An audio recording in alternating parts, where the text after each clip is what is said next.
What's up, y'all? It's Miles the Millennial. And it's your boy Rex Howard Jr. And this is Let's Talk Like Men, the podcast where we have real conversations about real topics, giving real advice to men like you everywhere. And we're back again today, Rex. It is part 2 of our weight series, man. I'm very excited for the conversation today. Part 1 was an amazing discussion where we really got into the topic of childhood trauma, right? And the weight that carries on men from when we're young boys and things happen to us and we grow and we develop and we really find a way to cover up for those traumas that we've had and compensate for those and how that plays out in our life as we become older. And also just having a conversation on how have we been able to deal with that, move forward, relinquish some of that weight, learn how to get support from others. So I have loved that conversation. What did you think about it? I mean, I thought it was very necessary.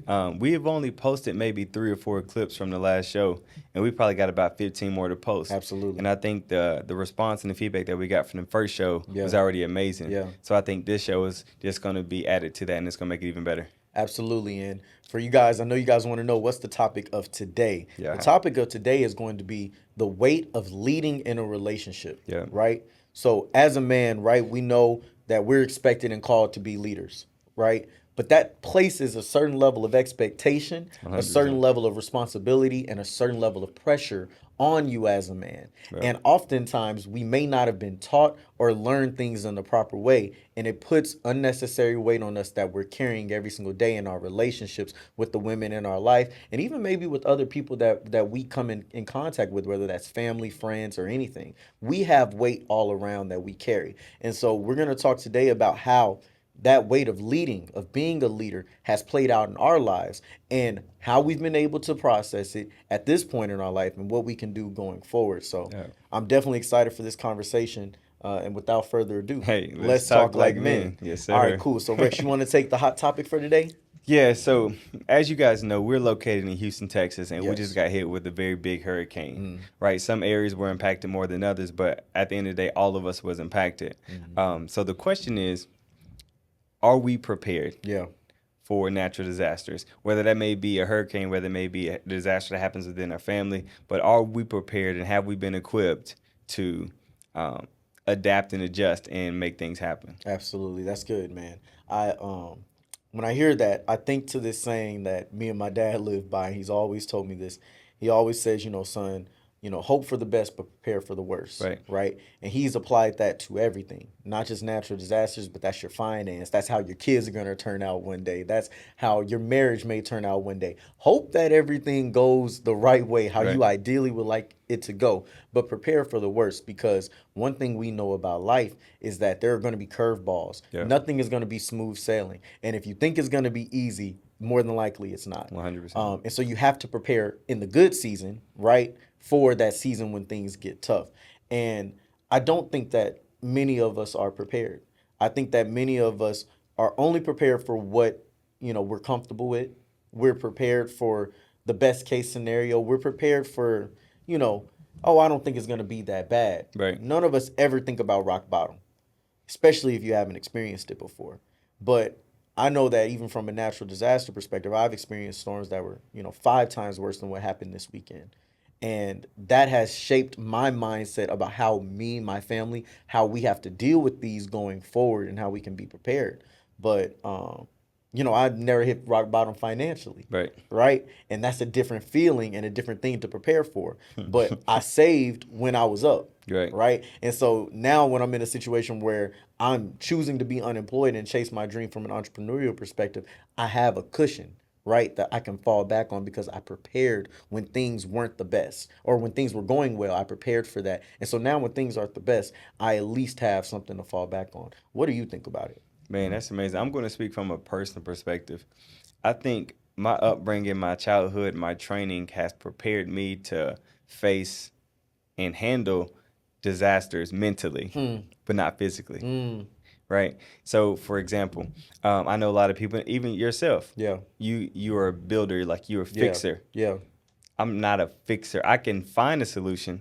But me personally being hands-on with certain things, that's not something I've been raised to do. So you think about people have been needing generators, people have been needing lights fixed, people have been needing certain things. Like, I don't have that natural instinct or inclination to just do it. I got to go look it up. Yeah. Right. I got to go YouTube it. I can find the solution, but it's not something that I was taught. Yeah. So when I think about being mentally prepared for disaster, I've been at rock bottom. I know what it feels like to be financially at rock bottom, to be relationally rock bottom. I know what that feels like. And I know how to work through that mentally because I have that mental fortitude, that mental toughness. But the ability to fix it with my hands is not something that I've mastered yet. That's real. But the thing that I'd say to that is it's no different than the way you learned how to get through those things mentally. You Yeah. got to go through it, right? You only learn things, you can only learn so much by watching, Right. right? And this is actually so funny because this topic about being hands-on Yeah. and fixing things is something that I have as one of my points for later on in this episode. Okay. So I'm not going to go too deep into it, but I will say that YouTube University, right? That concept of seeking out the answers from other people because you just don't necessarily have the experience to do it on your own. Right. Everybody has been there. And it's okay to not know the answers up front because what you haven't been exposed to, you're not going to have any way of really being able to do it until you go through it and you just have to figure it out. That's facts. So that's okay, right? And I think that that's the beautiful part about being a man is, hey, you're going to be faced with some things where you're not going to necessarily know the answer. All you need to realize is you got to have the mindset that says, I'm willing to learn. Yeah. I'm willing to figure it out. And if you have that in you, things will resolve themselves and things will work out in your favor. Okay. That makes sense. That That's makes a lot good. of sense. All right. So you got anything else you want to add on that hot No, topic? sir. All right, cool. So we talked about taking this little hands-on approach, right? Now we're going to get into this conversation even deeper because there are some hands-on approaches that we've had to take in our own life when it comes to getting ourselves in order to be prepared to lead. Right. Right? You don't necessarily come out the womb knowing how to lead. You don't at all, actually. And you have to learn some things the hard way. Right. Some things you might have been traumatized by and have given you the wrong examples, and now you have to unlearn them. Yep. So I am so excited to get into this conversation It's and necessary. talk about it, and to really evaluate how do you lead as a man from a relationship perspective, and how have we been dealt all this pressure? How are we dealing with this pressure? What are the things that have kind of gotten in the way of that and prohibited us from being our best selves? All right, so I love that as a hot topic. That was a great conversation. I'm gonna go into this conversation about leadership and give my point first. All right. All right. Say less. All Let's right, do cool. So my first point about the weight that men carry when it comes to leading in a relationship is this. I learned that a man can never appear as if he doesn't know the answer. that. And even if he doesn't know the answer, he should act like he does until he figures it out. Right? Where does that really come from with me? So honestly, I never saw my pops not know the answer. Growing up, it seemed like pops always had the right answer to everything. Any circumstance we got into, he was able to think quick on his toes. It was like he was prepared for it 10 years before it happened. Right. And to me, it created this expectation that, all right, cool, you got to know the answers, Miles. But what I didn't realize was until I got older and I started to see pops on this more of a brotherly level that like, oh, you done made some mistakes before. Right. You weren't perfect. You didn't know the answer in a lot of these circumstances, even with me and growing up with me and not knowing if the way you were guiding me was the right way, right? I learned a few things. The first thing I realized is like my pops didn't have a relationship with his dad. Right. And so his entire focus was I'm going to be everything for my son that my dad wasn't for me, right? So my dad didn't show up, I'm always show up, Yeah. right? My dad didn't keep his promises, I'm gonna keep my promises to my son. But that only tells you what not to do. Right. That doesn't necessarily give you all What the to do. insights on what to do. Yeah. And so my dad was always worried on if he was doing his best job and giving me the best example of a man. Meanwhile, on my end, because I never got to see that he was making mistakes, never got to see that he was worried, because I never knew what was going on in his head, I always thought that you had to be perfect as a man. Absolutely. That you got to know the answers, that you got to be able to figure it out, because that's what he always was able to do. And over time, I really started to realize that, like, we don't all have the answers to everything and we all need help. Absolutely. And so I'm going to tell this story. I talked about, YouTube University. I remember when I was, purchasing my home back in 2022 and a conversation that I had with my dad a few years prior. And I was like, Dad, how you know how to fix all this stuff? Like, I don't know if I had a real anxiety about the fact, like when it comes time and I got my own family and something breaks, Yeah. can I do what he does? My dad can rig up something, MacGyver it, figure it out. And I remember in that, my dad told me, he's like, son, you'll learn it when you need to learn it. Mm-hmm. Right? He's had me there learning all this stuff. I'm like, I don't really think I can do this off the drop of a dime. And I went, and when I had my own home, and I realized, okay, some of these things need repairs, and I don't want to pay somebody to come 100%. fix this. What did I do? I went to YouTube University. I hopped on that phone, typed in my problem, watched those videos until I could figure it out. And what I realized is, oh, wait, he didn't figure all this out on his own. He looked this stuff up too. Mm. We started having conversations when I was fixing some of the things when I would come back in the house, because now I stay with my folks right now. And I'm fixing some of these things. He's like, oh man, you changed the spark plugs. I never tried changing the spark plugs. How you figure out how to do that? I said, I hopped on YouTube. He said, that's my favorite place to learn. And I said, dang, so this whole time I'm thinking that you just learned these things on your own. Right. You went and sought help. You would call up your grandfather and ask him, how do you fix it? Or, sit down and look up a manual on how to go through this process. We don't have all the answers. And as a man and as somebody that's trying to lead, a lot of times we carry this weight that I got to be perfect. Yeah. That I got to know the answers. And if I don't, I got to act like I do. And the reality is, nothing could be further from the truth. The best leaders, the ones who actually figure out how to solve problems, are the ones that are willing to say, I don't know and I need help. That's amazing. So what does that put you at now? Like, I know you're solution focused, but Yeah. how are you when it comes to asking for help? Man, a lot better than I once was. Okay. Right? I'm way quicker with it. Like, I always like to figure certain things out on my own at first. I want to try, just because the type of person I am, I find it makes my brain work. Right? It gives me the creative juices. It makes me feel alive when I'm trying to solve a problem. Right? But when I notice that I'm bumping my head continuously and don't every single solution that I can come up with myself is not working, I'm not going to keep bumping my head on that. I'm going to ask for help, no matter who that is. And that can be in fixing things from a physical perspective, or even things from an emotional perspective in my relationship. If I don't know the answers as to why I keep trying to tell my girlfriend this particular thing and expressing it to her every way I can think that's going to work, and it still don't seem to get through to her, well, maybe I need to ask somebody for some help. That's good. Maybe I need to call my pops up, or call my mom up, or call somebody that I trust their opinion and can really speak to me with wisdom and say, I can't figure this out. What should I do? That's good. Because then you realize, like, bro, you were close. Yeah. Right? That's what you find out more times than not. It's like, yeah, you were about 9 out of the 10 steps there, but you were missing this one key piece. And then when you figure it out and you apply it, it solves your problem. And now you have learned a lesson that you can carry with yourself forever. So I don't have a desire to just run into a brick wall and continuously do it like a Right. crash dummy no more. I want to be way more wise than I want to be smart. That's good. So you learned how to be humble enough to ask for help when you need it, and to know and have the awareness to know that you needed it. Absolutely. That's good. And that's where the weight starts to fall off, right? It's if you're trying to run, if somebody told you, like, hey, I need this baton, we're gonna go heavier. I need this sack of bricks to be ran around this track 4 times Yeah. in 10 minutes, right? And you just take off running on your own.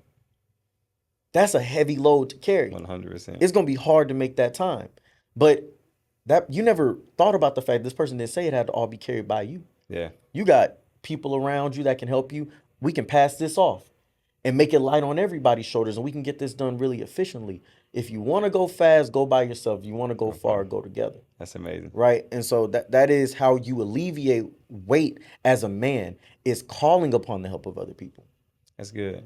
And our point, because I'm gonna switch my first point, is very similar. Really? Okay, Right. let's hear it. So I learned that when the weight seems to be too heavy to carry, I just have to get stronger versus leaning on other people to help. Yeah.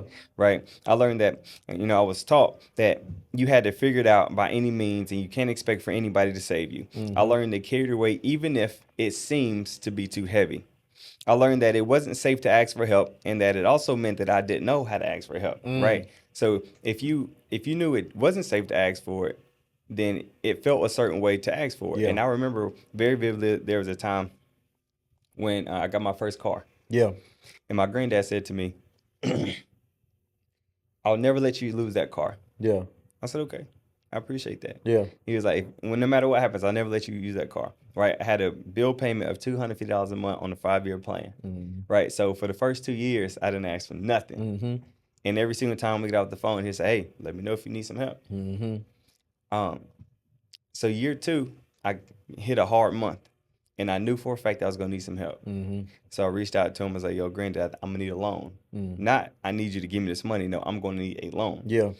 And he was just like, "What for?" I was like, "Oh, for my car."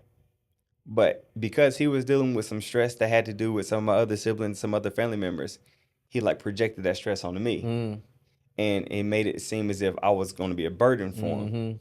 And that just, for me, told me once again, it's not safe to It's ask for not help. okay. Yeah. So then I got to, I'm going to figure it out, right? And I learned that it's certain things you just don't share with your partner. So outside of just asking for help for family, during that time of trying to be stronger and trying to learn how to carry the weight, I figured out that if you tell your partner too much of your stress, it stresses them out. And now they're overwhelmed. And now they're worried. And now they're trying to figure out how to find a solution to your problem. Yeah. Or it could be a problem that y'all may have. So that kind of stress, I saw it in my dad. I saw that same type of stress in my mom. And I saw that they only asked for help when they absolutely needed it. But the problem is when you ask for help when you absolutely need it, the minute somebody says no, Yeah. you're at rock bottom. Absolutely. Right? Versus me asking you for help before something gets too big. Yeah. Hey, Miles, this situation happening. Do you think you can spot me? Yeah. Right? Happened recently. Yeah. Right? But if it would have got to the point where I knew I needed something for sure, Yeah. and you were the only person I went to and you said no, now I'm going to go do something that I'm probably not supposed to do Absolutely. just to make ends meet. Absolutely. So that's something that I learned, and that's something that I'm currently working through. Learning how to be more vulnerable, more transparent with my partner, knowing that I can go to her and ask her for certain things. I can express certain things to her because she has the capacity to hold it. Yeah. And even if I find her getting overwhelmed, I know when to pull back. Absolutely. And how to address that. So that's a weight that I learned. Bro, there's also the weight. I love what you said. It just brought up something. There's the weight of thinking that everybody needs you to solve all their problems. Absolutely. Let's talk about that. As a man, if you're always conditioned to be a problem solver and to be solution focused, what is the number one thing that we think as soon as our girl comes to us with a complaint? We got to solve something. I got to figure it out. Yep. She's telling me this for one reason and one reason only, because she want me to fix it. Yep. I didn't realize that lesson until maybe about a year and a half ago, right? I was talking to my pops, and my pops like, "You still doing that same thing you always do?" It's like, "You always trying to fix people. This is that," and he's just telling me. And I'm like, "Well, what's the point if a person comes to you with their complaints? I can't stand it. Why you come to me with a complaint? Then when I give my advice, you want to get mad about my advice. Yeah. You want to say I don't understand this is that," and my pop said, "Son, women don't always want you to give an opinion or advice when they come to you with a problem. Sometimes they just telling you because they want you to listen. Yeah. Sometimes they're just telling you because they need somebody to be there for them. They just want to vent." And I learned from that to start asking qualifying questions, right? So that I didn't put weight on myself, because what it was doing was when she wouldn't respond the way I wanted her to respond and receive what I'm trying to give to her from an advice perspective, now it's like, oh, you don't think that I know what I'm talking about? You don't think that I'm capable of figuring out the situation? You don't think that my advice is sound? All egotistical, all putting weight on my shoulders to be this person that got the right answer. And quite frankly, that wasn't supposed to be the goal anyway in that circumstance. I'm putting weight on my shoulders that nobody asked me to carry. And now I'm at a point to where when my girl starts talking to me about something that's going on, I always ask this question: do you want to vent? Are you here to vent to me? Are you just looking for me to listen? Or are you looking for advice? Are you looking for me to help you figure this out? And she knows to trust me and be honest about what it is. And I have to receive that. If she says, I'm just here to vent, it don't matter how pissed off the situation makes me, how stupid I may think it is, and how simple I think the solution is to her problem. I need to withhold my words. Yeah. Don't say anything. You need to be I understand. That would frustrate me too. I get why you feel that way type of man. Yeah. Not well, why you let her talk to you like that? Or why you continuously giving them this? Or why do you always open yourself up for that? She didn't ask for that. Right. And so I think that's a big weight that men carry as well, is because we're always trying to be so solution focused that we don't realize that sometimes it's not what people want or need. That's good. And I'm going to come from a different perspective of something I was taught. Because nobody liked to ask for help, we learned how to manipulate a conversation and vent in a way that asked for help. Right? Oh, talk about that. I need to hear this. So let's just say let's just say I needed a car or needed to use a car for something, and I'm talking to you about it. You're like, man, what's going on? But I ain't gonna lie to you, bro. I got to get to so and so crib by I by know certain what you o'clock, right? I got to get there by 6 o'clock, and man, I can't pay for the Uber. My mom and them too busy. Mm-hmm. Like I'm sharing all these things in hopes that you say, oh, you can use mine, Yeah, yeah, or we can take my whip, and yep, you like, oh, dang, for real? yep, All right, bet, let's run that. yeah, So I learned how to manipulate a conversation and vent in a way to ask for what I want because I didn't have the words to, and I didn't feel safe enough to directly ask to for just it. say it. Exactly. And that's something that, I recently, I would say within the last couple of years has stopped doing Yeah. because at the end of the day, the weight does get heavy. Mm-hmm. It absolutely does get heavy, and you're only one person. There's only so many things that you can do. When Yes. you're the strong person for everybody in your family, who's strong? Who's the strong person for you? Yes. Right? And I remember even being in college when I went to Tennessee State University. I decided when I moved out at 18 years old, I'm not going back home Mm-hmm. and I'm not asking my parents for money. Yeah. Right? I can be broke, I could be homeless. No matter what happened, I was going to figure it out. Mm-hmm. Right? And then, I will meet people with healthy relationships with their parents Mm-hmm. and they'll call home. Oh, I need some bread, bro. I'm calling home. Mm-hmm. Oh, I'm going home this weekend. Ain't nothing stopping me from going home. My Yeah. mama said I can always come back. But I didn't have that mindset Yeah. because in my mind, I'm one of seven. There's six other kids that need help. Let my parents focus on them. Mm-hmm. Let my parents focus on helping them out. Let my parents focus on sending the money. But I don't want them to have to worry about me. Yep. Prime example. In 2015, I got a 1998 Cadillac DeVille, Yeah. right? And I used to go from Nashville to Knoxville to Chattanooga all the time. And on my way back to Nashville, I had a blown head gasket. Um, and I used to keep 2 gallons of water in my car. Mm-hmm. So anytime my car would overheat, I fill that bad boy up with water, and then I keep going. And even if it took me 5-6 hours to go an hour and a half, I would do that versus calling home. And after that happened one time, my parents found out and they got pissed off. Mm-hmm. It's like, why didn't you call us? I'm like, what was y'all gonna do for me? Yeah. I've learned how to be on my own. I've learned how to find solutions on my own so much that I don't have the language to call home and ask. Yeah. And because I don't feel like being disappointed. Yeah. I don't feel like making it a burden for y'all to come pick me up when y'all's already, you know what I'm saying, in the midst of doing what y'all's already doing. Yeah. So with that being the case, I learned how to vent in a way that asks for help Yeah. without asking for help. That's good, man. And I'm not going to belabor this, but I want to say one more thing to that point. People that have, when they grew up and they realize, like, nobody's here to help me, right? I always have to figure this out. People are always coming to me to figure things out, but nobody's ever there when I flip the script and ask for help. When they don't know how to ask for help, right? And I find that if you tell that person no when they ask for help, it causes them to shut down and they will not ask you anything ever again. Ever again. And it sucks because it's like, bro, I'm not saying no in general. Yep. I'm not saying no, I'll never help you. I'm saying right now, I don't got it to Yep. help, right? But they don't have a healthy relationship and boundary between yes and no to be able to understand that, like, hey, somebody can tell you no and still love you Yep. and still be there for you and still support you. Somebody can say yes to you and not be trying to take advantage of you or use you, and they're just giving it because they're going to use it and throw it in your face again. Yep. Because that's the flip side, is when you do help them, people are afraid that when you do help them, oh, they're going to use this against me one day. 100%. Soon as something happens, they're going to throw it in their face. Remember when I gave you that money? Yep. Remember when I was there for you in this circumstance? And so they're very afraid of being taken advantage of, and they never want to rely on somebody else and give them the upper hand on them. Yep. So you just have a very unhealthy relationship all around with getting support. Yep. So, yeah, I just wanted to throw that in there too. And that's exactly what that is. Yeah. But go ahead, what's your number 2? My point number 2. Society has reinforced me to believe that a man's worth is tied to his doing and not his being. Right? Yeah. And so you hear things growing up like, that woman is only going to love you for what you can do for her. Yeah. As far as you can do for her is how much she'll love you. A resting man is a lazy man. Yeah. Right? There is no sleep for a man. Yeah. Right? Sleep is a bad thing. Or you got to grind. Yeah. Right? You got to work that graveyard shift. And I thought about this. What is the actual process of grinding?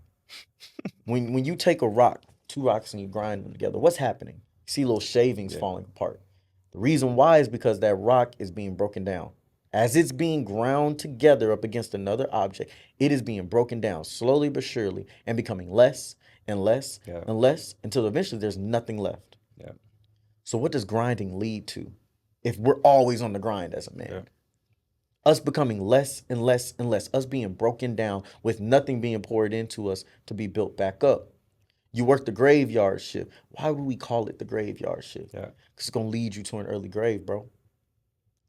When we put ourselves under so much stress because we feel like our worth is tied to our doing and not simply our being, eventually you have nothing else to be. 100%. It's nothing left for you. You have nothing to pour into anybody else because you're giving it to everyone. Yeah. You have given it to that job, you've given it to your wife, you've given it to your kids, and you've given nothing to yourself. But I want to remind men, we are not human doings. We are human beings. Yeah. And so who do you be being, as Myron Golden would say? Yeah. That's who you actually are. Yeah. It's not about what you do, it's about who you be. You are a being. And so, brothers, carrying that weight of always being a doer and never carrying the weight of resting, never putting the responsibility on yourself to make sure you're alleviating your stress, to make sure that you're in healthy environments and taking time for yourself. It's only going to lead you to be ground to a stump and to the early graveyard. Yeah. So I really want them to think about that weight. That's really good. Not only that, but I think being a doer all the time makes it hard for you to receive. It makes it hard for you to receive without feeling like you got to do something back, right? That's good. You feel me? Yeah. And that's something I experienced. That's something I watched a lot of, and it's in my nature. I'm a doer. I write letters. I do this. I do that. And I noticed that when somebody tries to do something for me, first, it's hard for me to receive it. And two, it's like, okay, I need to make sure Yeah. I do that same thing for you. Yeah. Right? Versus receiving it and that's it. Yes. Right? Because that's just our mantra. And there's different sides of this. You have the people that grind. And then, like you said, they make their way to early graveyard. Then you have the people that figure out, no, I'm going to work smarter, not harder. Mm-hmm. And they get to rest. Yep. But one thing I found about that, and it's very interesting, if a woman knows that a man is resting too much, even if he's wealthy, she still considers him lazy because her version of a man is out there working. Yeah. So if he's working from home, or if he has a job where he's playing the game, or if he's trading, just whatever, they may not view that as work, even though it's bringing in income because he's not actively using his hands. Yes. We had a young lady comment on one of our posts, and she said, "We got enough relationship gurus out there. How about y'all go build something?" Bro. You feel what I'm saying? That, bro.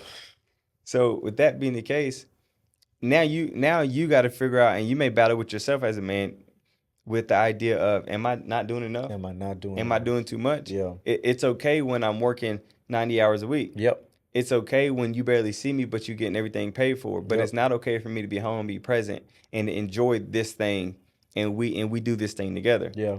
So I think that's a heavy weight that we carry as men for sure. You know, I feel like on top of that, because of the concept of masculine energy and how it's always needs to be focused and directed towards something, the hard part is first that people don't understand what masculine really is. They define it by actions in the real world and not by the concept of what it really is. Yeah. Right?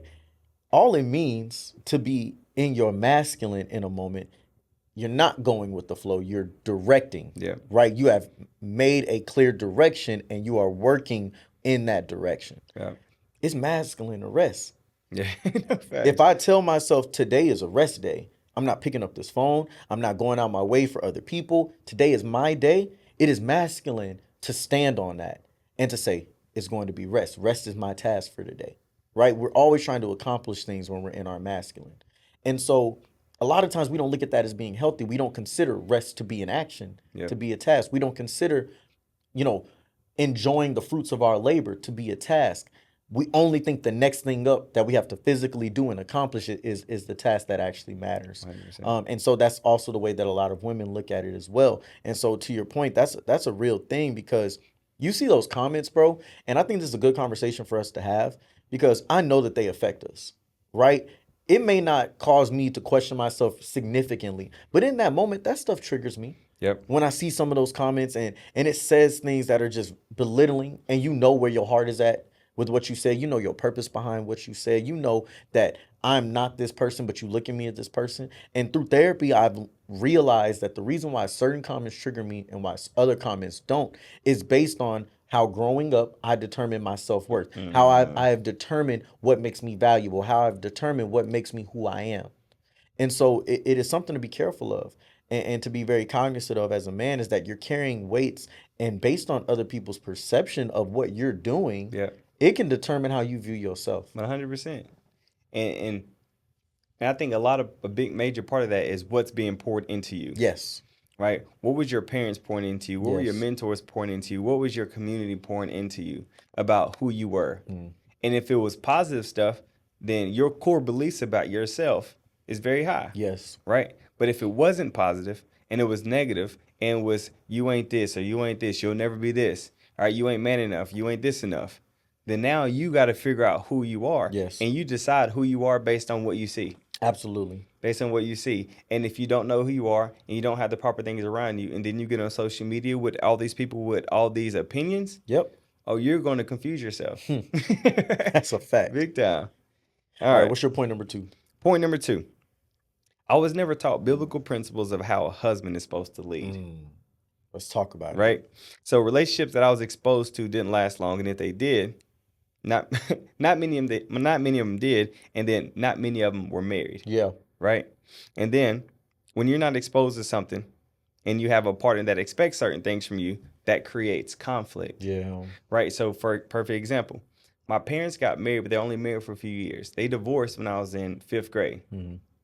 So from 5th grade up until I left the crib, my mom lived in the house by herself, with the other kids, and my dad stayed by himself. They both had relationships, but none of them lasted. Yeah.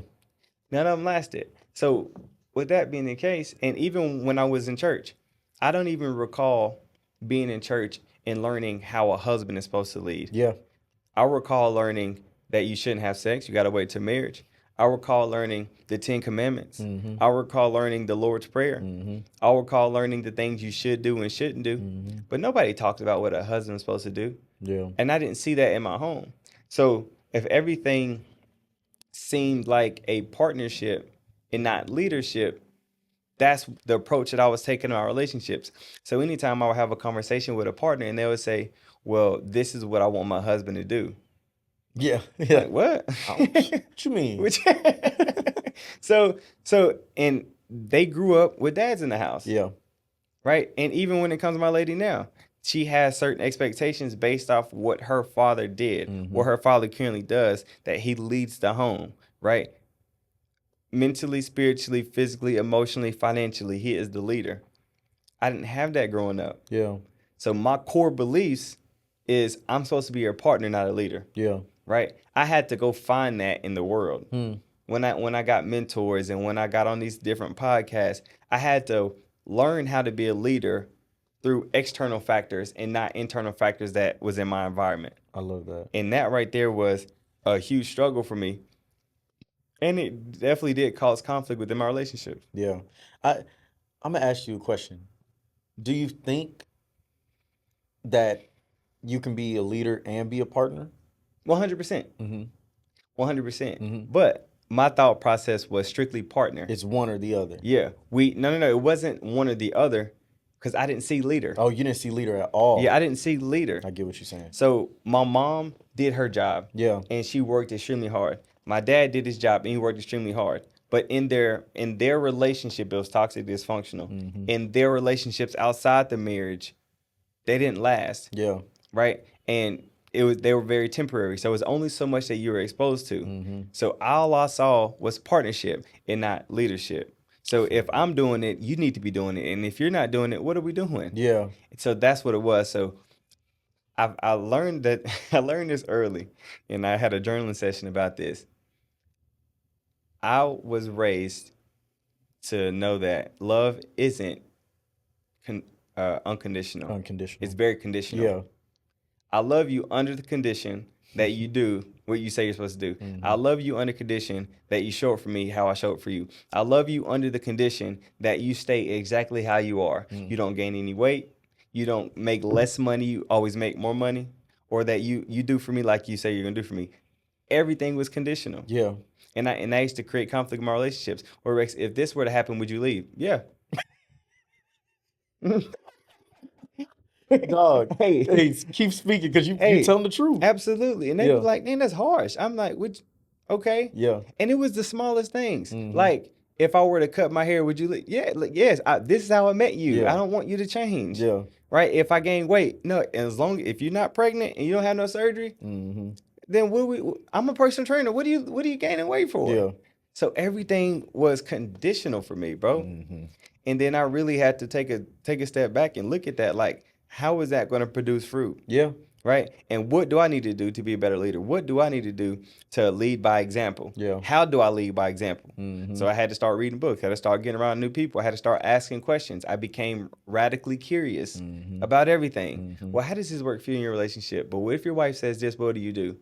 And then I'm starting to learn, oh, wow, you said something in the last episode. Love isn't based upon something, it's based upon what you're willing to fight for. Mm-hmm. I learned that a lot of these men that were in faithful relationships, fruitful relationships that were leaders, they were willing to fight for their wife. Yes. They were willing to fight for everything. But every single time something in my life had got hard or a relationship in my environment got hard, I saw them break up. Yeah. So that fight is something that Yeah. I didn't know you had to do. Yeah. You looking at fight as that's a clear sign I need to go. 100%. I'm out. If it causes me to fight for it, I shouldn't be here. Yeah. And that's real because when you grow up in situations where they don't leave, that's not an option for you. It's figure it out. Like, what do we need to do to stay together? Not what do we need to do to get up or out of here because I don't like this. Right. And that's a key difference, bro, because your first thoughts that you have, your initial thoughts reveal your core beliefs. Yep. Right? You can unlearn them, Yeah. right? It doesn't mean that those initial thoughts won't still be there, but you can make them have less priority if you relearn where it comes from and learn a proper way of guiding your mindset and guiding your life and making decisions. And so even for you, you might have moments where it's uncomfortable to fight, right? Because it's just not natural to you. Your natural, tendency is to leave those circumstances. But you can tell yourself that is not in line with what my priorities, principles, and goals are now for the person I am now. So I need to stay. Turn that person down and turn up the person that sticks around and figures it out. 100%. So that's real, bro. And I really do love what you just said because there's a major weight that comes with how you accept your partner and the things that happen out the course of that relationship. Yeah. Because we're going to change in a lot of ways. And if you're trying to, as a man, because you're holding yourself to that standard too, I got to stay this way. Then now you're setting yourself up for unrealistic expectations. Yeah. I came into the relationship weighing this much, looking this particular type of way, making this particular type of money. Yes. If I'm not elevating, I am a failure. Yeah. And it's like, well, what happens when life gets really stressful and you don't necessarily have the time to go to the gym as much because you got kids to take care of and you have to put them as a priority?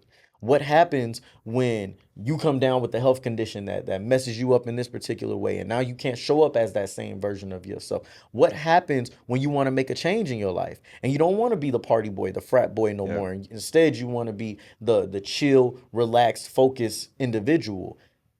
Will that person love you for who you are then? 100%.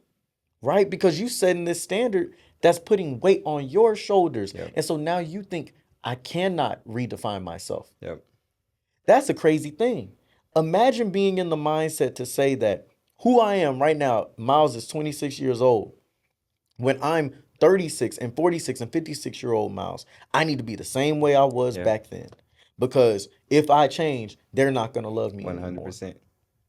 So it is a lot of weight to carry if you feel like I'm not allowed and other people are not allowed the ability to change, to grow, and to be fought for. Yep, 100%. That's a major point. So, all right, what you got for your next one, bro? All right, point number 3. I was never told the importance of a man leading in other ways. So I was always taught 2 ways, right? And we always hear the same 2 things. Yeah. A man must protect and provide. Yeah. Right? And the way that was always described to me was protecting physically Yep. and providing financially. Yep. Right? So I need to be able to defend you if something happens, if somebody comes into the night, there's a bump in the night, or if we get into a situation out in the real world, I need to be able to make sure we make it out of there safe. Right? So what that caused me to be, somebody that was always fighting, somebody that was always looking for confrontation, somebody that always wanted to prove to himself that he was a protector and that he was capable of being a protector. Right? Financially, right? You're supposed to provide financially. Yep. So, what type of person does that make me? The type of person that always is defining himself by what's in his bank account, always defining himself by keeping a job, always defining himself by thinking of the work that I'm doing out in the world that pays me income is a direct reflection of me being a high value man, quote unquote, right? Of me being the type of man that every woman will want. Now, the byproduct of that is whenever situations would arise with anybody, and especially in a relationship, I'm sitting there saying, I can protect you and I'm providing this money. Physically, I'm there to take care of you, and financially, you good. You don't got to worry about nothing. We straight. What the hell you complaining about? Yep. Right? Whatever problem we're dealing with right now is a you problem. Yep. It ain't a me problem because I'm doing my job as a man. Are you doing your job as a woman? Yep. Right? And I'm walking around with these unrealistic standards about what it means to actually be a partner in a relationship, what it actually means to lead in a relationship. Because I think that I'm doing everything the way I need to do because I'm protecting and I'm providing physically and financially. But like you just said in your last point, where was the spiritual leadership? Yep. Where was the emotional leadership? Where was the mental leadership that I needed to be displaying? Yep. And so I never even sought those things out. I never thought that those could be the causes of the issues in those relationships and in those dynamics that I faced in life. So I'm walking around being a partial man. I'm not being a holistic or a comprehensive man who has dived deep into every side of himself. Yep. So emotionally, I'm learning to be nonchalant. Yep. Don't care about nothing. Yep. Nothing phases me emotionally. Mentally, I'm to be stoic, right? I'm supposed to be so stern and locked in. Nothing causes me to second guess. Nothing causes me to feel like I don't know. I got it. Yep. Spiritually, show up, but you ain't got to really be vulnerable, Yep. right? You don't have to really be open, be private with your spirituality. Don't talk about the way the Lord has helped you. Don't be open with God about what's really going on in your life. Just show up to church, That's know a it. few Bible verses. Good enough, right? Good enough, right? And so when you're not given those standards, the proper standards, and able to have real conversations to see all the ways that a man is supposed to really be able to lead, then you start carrying weights that I am good enough because I can do these two things. Yep. And the reality is you're lacking, brother, and you need help in these other areas. And you will always be frustrated. You'll always feel like you're coming up short. You'll always feel like those women are the other problems. You'll always feel like, well, hell, I'm doing what I'm supposed to do, but yet nothing is good enough. Yep. You're always going to feel less than, even though you feel like you're doing everything you're supposed to do. 100. And that's so amazing. And it makes me think about that one post that on that Black marriage page, right? Mm. My response to that post, because it was a young lady that was complaining to her husband about not being treated like Yes. a piece of wood. She Mm-hmm. was like, I need love. I have heart. Like, I Mm-hmm. want you to be more intimate with me. Mm-hmm. And he said to her, have we not created something? Have we not started from the bottom and created something nice? Yep. She was like, yeah. He said, have we not made more money than we've ever made before? She was like, yes, but I still need love. Mm-hmm. So, and a lot of people were going at him in the comments, but I thought about it on a different level. Yeah. His core belief is, I'm being the best husband I can be. Yes. His core belief is, I'm providing for you and I'm protecting you. We make more money than we ever made before, and I'm a big in stature guy, so nobody's ever going to try you. Yep. But he wasn't taught that love piece. Yes. He wasn't taught that intimacy piece. He thought he was doing exactly what he was supposed to be doing. So whenever you have that as your mantra, these are the main two things you need to focus on, and somebody or your partner says, I need something else, you're like, wait a minute. What you mean you need something else? Ain't this enough? Yep. Ain't the bills getting paid? Yep. Right? Don't you got what you need? Right? Has anybody ever put their hands on you? I thought that was enough. Yep. She like, no, it's more. So you have to almost like rewire your brain and unlearn everything you thought you knew and add to it. Yes, yes. 100%. And when you have that unbalanced standard as a man, what starts to happen is anytime somebody says they need more out of you, and like you said, you feel like I'm providing financially, I'm physically here to protect you, it seems like an indictment on your character. Yep. It seems so personal, like, what you saying? I'm not good enough? Right. Right? What you mean I'm not doing enough? I'm not a man? That's what it feels like to you. You saying I'm not a man. Yeah. I, I'm checking the list on what it means to be a man, but what you don't realize is that's how you show your love because that's the only way you've been taught Yeah. and have received love. Yeah. Right? And so for him, he was giving love. He was loving her. Yeah. That I am protecting and providing for you. I only do that for people that I love. Yep. I'm not here stepping out in the way to protect some random person. I'm doing that because I love you. I'm not paying all these bills and making sure that you got everything you need and want. I do that because I love you. So a lot of us as men are taught that love is what you do, not what you say. Yep. Right? We're taught that love is what you do, not what you feel and Yep. express. We're taught that love is what you do and not how you spiritually and mentally and emotionally show up for that person. It is simply the things you do. And so anything that somebody asks us to do outside of just those two doings of providing and protecting, it is so personal that it makes you feel like your whole world is tumbling down. And how dare you say that I ain't the man that you need me to be? Yep. Boy. Hey. But it's a lesson that we all got to learn. Yep. It's a lesson we all got to learn. And some of us learn the hard way and never learn. Some men never learn, right? They lose the relationship and they constantly, for the rest of their life, they will blame that woman. Yep. And I'm not saying that she didn't have her faults in it, but they will not see their fault at all. Yep. I took care of that woman. I gave her everything, Yep. right? Some men find out after they lose her, right? In that divorce, when it actually finally hits the fan and she finally leaves. She been telling you for a while, but you just knew she wasn't going nowhere. I'm Yeah. taking care of business. She ain't gonna find nobody that can treat her like this. But then she goes out, she leaves, she finds happiness. Then it finally hits you like, oh, there was some things that I was lacking in, Absolutely. right? And some men, Lord willing, God comes to them and opens their eyes while they still have something, Yep. while they still have that good thing. The goal is for this platform to be able to help you before you get there, Yep. right? So that if you're in the situation right now, or if you haven't gone through it yet, you can get this wisdom and this knowledge so that when you get in these circumstances, it's not a foreign concept to you. Yep. And also for those who have gone through it, you can hear this and realize what maybe some of those issues were. What are some of those weights that you're carrying? And give you the empowerment that you need to say, hey, it's not the end. We can move forward, we can grow, and we can learn. Yep. Absolutely. So what's your point number 3, Rex? Man. All right. So let me slow this down. Okay. So because I grew up in a single parent home, Mm-hmm. I watched my mom work extremely hard, right?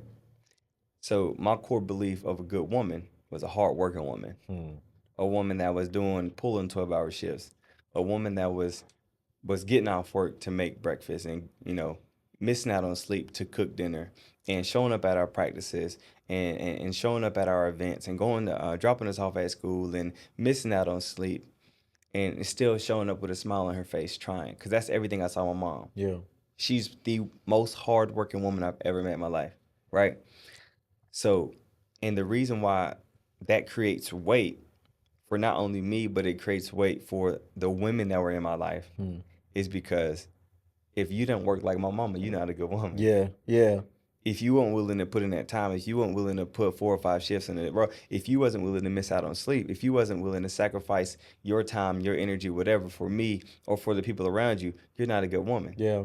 Right? So when I was having conversations in college, and I remember very vividly, there was a group conversation that happened. They said, Rex, would you ever want a housewife? I said, why?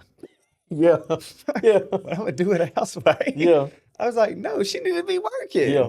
What do you like? What is a housewife gonna do? What is she Absolutely. like? I can cook, I can clean, I can do all that. Are there kids at home? I said, but even if there are kids at home, I remember growing up, when I did have my parents at home, both of my parents worked, and my granny or my great grandmother babysitted us. Yeah. So we just get a babysitter, Yeah. right? So the idea of having somebody just at home, just chilling, it was so foreign to me. Absolutely. The idea of even having a wife that was taking care of a kid at home was foreign to me Yeah. because my mama didn't stay home to be with us. My Yeah. dad didn't stay home to be with us. We had babysitters, Yeah. which was family. So that right there skewed a lot of different things for me. And that was my core belief of what a hardworking, a good woman was. Yeah. Right. So then you have the new topic that women talk about now, soft life. Soft life. Yeah. Like, what does that mean? Mm-hmm. And so when you come from that perspective, it's like, oh, so if originally I thought that we were supposed to work together, that means if you're not working, then I have to supplement that income. Mm-hmm. And then you get to be chilling, Mm-hmm. living soft Yeah. while I go work, Yeah. right? But what happens when I'm stressed out? What Yeah. happens when I need a break? I'd be damned if I say I want a soft life. Yeah. It's not appropriate. Yeah. So these are the weight that comes from that. And now I'm in this space where I realized my mom was operating in survival mode. Yes.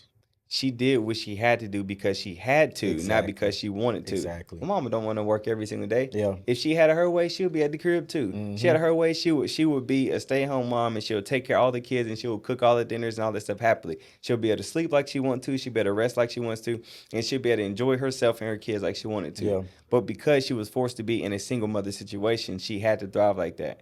And when I had to unlearn that and I had to journal and had to write about that, I thought to myself, oh wow, I want my wife to be able to thrive. Yes. I want my wife to have the energy to pour into me. I want my wife to have the energy to pour into the kids. I want my wife to live a long and healthy life simply because it was the work that we sacrificed, but also the work that I was able to do to create this space for For her. her. But it took a long time for me to get there. Yes. That's real. And that's real love, man, because you get to a point where you realize as a man, when you really love a woman and you got a certain level of emotional intelligence, you start to say, I know you could, right? Because that's the thing for me. I'm not marrying a woman who couldn't, Yeah. right? I'm marrying a woman who could, and because of our love, she doesn't have to Right. no more, right? And so that's a beautiful thing because that's when you see your real love. I think that a lot of people confuse this. This is a very nuanced conversation because on the one hand, you have men who only want their woman to be a housewife because it's a way for them to take advantage. Yeah. She doesn't have any power. She doesn't have any control in that situation. And on the other hand, you have people who had the thought process like you had, which is, I seen my mama work her whole life. That is what a woman is supposed to do. A good woman does these things for her children and for her family. Um, and neither one of those are really the holistic view of what it's Right. supposed to be. It's really supposed to be a situation where you want her to have all the same liberties and freedoms that she would have in general, whether she was working or she wasn't. But now you give her the luxury of not having to work if she don't want to, Yep. right? Of having the choice to say, hey, I want to take a year off after this kid and just be a mom Yep. and not have to be a worker, not have to be a nurse, not have to be an accountant, not have to be a lawyer, whatever, right? It's the option, it's the choice that you want to be able to give to your wife. And it's funny because I think that that works in reverse too. I think men want the choice as well. Yeah. 100%. We are so removed from it that for me to say this, I already know there's going to be guys that when I say it, that say, "Man, y'all soft." I would never want to be in a situation where I wasn't working. Yeah. But at the same time, they know that feeling that they feel when they get off work after a 12-hour shift and they hate the fact that they got to go to work tomorrow Yep. and that they're literally just living for the next paycheck, that they got to crack that beer because it's the only thing that's going to get them through that day. Yep. Well, I'm telling you, brother, if that's you, that's because in your soul, in your spirit, it needs rest. Yep. It knows it's tired. It knows that it would love to be able to take a vacation. It knows that it would love to be able to say, hey, man, let's take this time period to go chase something that we enjoy and not something that we just got to do. 100%. You want that and you deserve it too, bro. But the only way that you get there is you got to be honest with yourself emotionally about why you hold yourself to these standards, about why you're carrying this weight, about how work is supposed to be viewed in a relationship, Yeah. about how the dynamics of a man or a woman and a father and a mother should play out in the dynamic of a household. You have to be honest with yourself about what you need and about what you want. 100%. Talk to yourself, get one with your spirit. Because I remember there was something that Diamond told me, man. She said, babe, what if speaking doesn't, take off as quick as you want it to? Yeah. Right? And I said, I don't know. Like, I'll go give me a job, you know what I'm saying? And she's like, what if we have kids and stuff? And it's just not where you want it to be at. And I said, I'm gonna get a job. I ain't never, too shamed or nothing like that to go work. I'll go work at Walmart if it means taking care of my family. I don't care. I'll work. She said something to me that healed something in me. She said, you know, I don't see the point in you going and getting a job if I'm making enough money Mm, doing what I'm doing to where you can still chase your dream and it will support mm, us. I've never looked at it right. from that perspective. I've never considered that being an option Ever. of, hey, bro, why don't you be the one that's chasing your dream and she could take care of some of these things and play that role for a little part. And a lot of people would look at that and say, damn, that's backwards. You know what I'm saying? But what it is it's two people that genuinely love each other because she knows that all I want to do is be able to be in a place where she got the choice to work and doesn't 100%. have to work. But she loves me so much to where she would do the same thing for me. That's next level. Man, what? Is what can't we do? What can't we do? Two people like that together, we can accomplish anything. Yeah. I got one more thing, one more story I want to tell, and it goes back to my point. I forgot to say it about those other ways you can lead. When I was sitting, this was last weekend. We had some friends in town, and Diamond was in town, and we sitting there and we're talking about relationships and a lot of different stuff. And Diamond just out of nowhere just started giving a little spiel about some stuff that's not even like her. She out of nowhere just starts talking about emotions and things that she's dealt with and in our relationship. And she said, I didn't necessarily come from that, right? Miles had a really good example growing up from his parents, and I didn't necessarily have the perfect functioning, relationship between my mother and my father.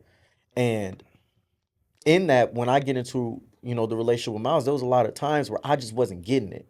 Right, the things that he was doing, the things that he was saying, the reason why situations would escalate further, and she took the blame for a lot of that. Personally, I don't think it was all her blame, Right. but still, she was taking the blame for that. And she said something. She said, "But Miles had a lot of patience and a lot of grace with me." Right? He had an emotional stability that allowed him to see that this wasn't who I was. It's just things that trigger me, and he saw me for more than. And I appreciate him for that. And that's the reason why we're able to be where we are today. It's amazing. And I thought about that, and it was so reassuring, bro, because I didn't realize that, bro. I'm constantly walking around questioning whenever we have arguments, whenever we have disagreements, and there seems to be some dysfunction. Am I doing the right thing? Am I capable? Am I good enough to lead this relationship? Am I good enough to be the father that's going to raise these kids in a holistic way? Am I good enough to be the husband that can keep this marriage together? Yeah. Right? Am I ready? And I'm carrying that weight, constantly comparing myself and asking myself if I'm showing up as enough. And when she said that, it made me drop all that weight and made me realize, like, bro, you're doing good. 100%. Just keep going. It's those reminders that we need. It's those reminders that are mandatory. It's those reminders that it's like they're very reassuring. Yes. As much as a woman wants to be reassured, as much as a woman wants you to say I love you and I appreciate you, a man needs the exact same things. Yes. A man needs to know that his hard work isn't going in vain. Like, yes, you choosing a man that's not in a position to fully provide for you is an investment. Yes. It's an investment. When you see something in him, you're willing to pour into that. That's an investment. If a man knows that you're willing to invest in him, you're willing to be patient with him, you're willing to be gracious with him, you're willing to pray for him and over him and all these different type of things, and sit with him as he becomes, then the return on the investment is going to be nuts. Yep. There's nothing that we can't do. There's nothing that you can't have. Yep. So the fact that your woman said, "Listen, she almost gave you an option." Well, if it doesn't work when you think it's supposed to work, then if I make it before you make it, then I'm going to make sure we're straight until you make sure we're straight. That's exactly. Say less. Like, and that's what you call a helpmate. That's he Yes. who finds a wife finds a Yes. good thing. Yes. And if we allow social media to interrupt and to get in the way, they'll say that's not how it's supposed to be. Yeah. But the other way around is perfect. Yeah. Right? Absolutely. But it's no, it's when you find a woman that's a good woman that you had the opportunity to grow with. She sees something in you and she knows that there's a return on investment, then you're good to go. But I want to give four things before Absolutely. we leave. Thing number one, if you're a man out there and this weight is getting heavy, and you find yourself having issues with leading, first thing I want you to do is acknowledge it. Acknowledge all the ways that it's tough for you to lead. Acknowledge all the weight that you're carrying that seems to be heavy. The thing number two I want you to do is I want you to find a good spiritual mentor. This is a man that's maybe in your community, maybe at your church, that is that's a husband that's leading, that's showing up for his kids, and that's very present. The third Yes. thing I want you to do is find a community of brothers, whether that you go to the gym and find these guys, or whether you join the church group, you find these guys, but find a community of guys that are on the same path. They don't have to be where you want to be, but they just have to be in the position to grow. Yes. That's what I want you to do. Those three things. If you focus on those three things and you put yourself around these men, you are going to take bits and pieces from every single one of them to help you become a whole man. Absolutely. Right? So, and then also, if you need help, you need healing, you need any kind of work, go to resolvecc.com and sign up with me for coaching or counseling. If you're in the state of Texas, it's counseling. If you're outside the state of Texas, I can offer you coaching at resolvecc.com. Absolutely. I'm Miles the Millennial. This is Rex Howard Jr. We are doing great things. We're building community. Y'all make sure y'all stay on the lookout because we got some awesome things coming up. And Absolutely. we are out. See y'all next week.